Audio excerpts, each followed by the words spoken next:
one. This is one that we have been working on for 6 months. A Hispanic speaking only Spanish called our hotline. Gave us the information, and you know how we developed this through DES records, Social Security records. This company, we felt, had about 50 employees working here.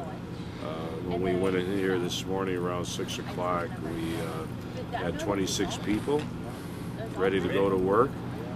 Out of 26, 17 we arrested.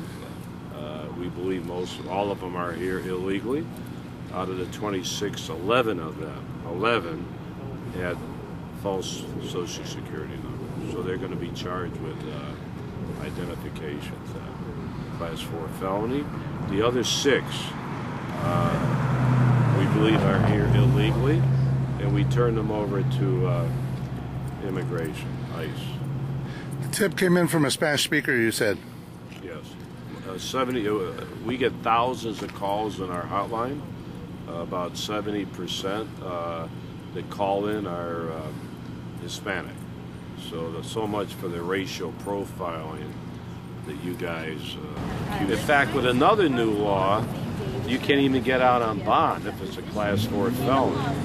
That's when we enforce the human smuggling law. We're the only ones doing that too.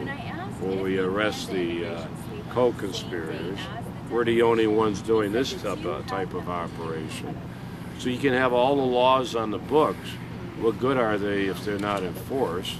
The 1070 doesn't interfere with my operation. We've been doing it for 3 years anyway, all these state laws. Sheriff Arpaio, the question that's always asked when these come up, and you've heard it a million times, the employer sanction law went into effect in 2007.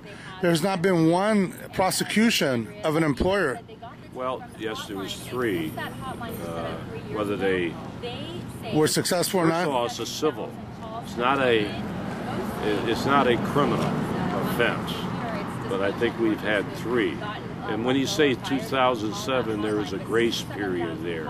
You couldn't do anything until 2008. But that's just a civil. It has to be tightened up a little. But that doesn't stop us, because we just got 11 people with false identification. Sure, and that's a serious crime. But my question is, if employers have a culture in which they're accepting people who they probably know are undocumented to work for them, why isn't there a more aggressive prosecution of these employers? Kavanaugh, in fact, he represents your district. He's your state legislator. Said to me, "It's our Democrat colleagues that are not given a subpoena power, yet the Republicans are in charge of the state legislature. They have a supermajority.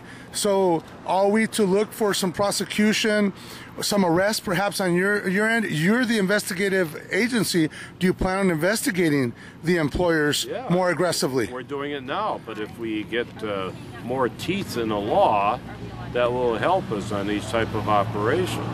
But let me say this, I understand. It's important to get the employers.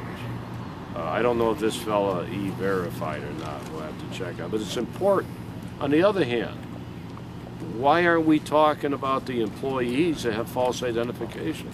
Whether they're working in here or working for the Arizona Republic. I mean, what difference does it make where they are working if they have false identification? That's important.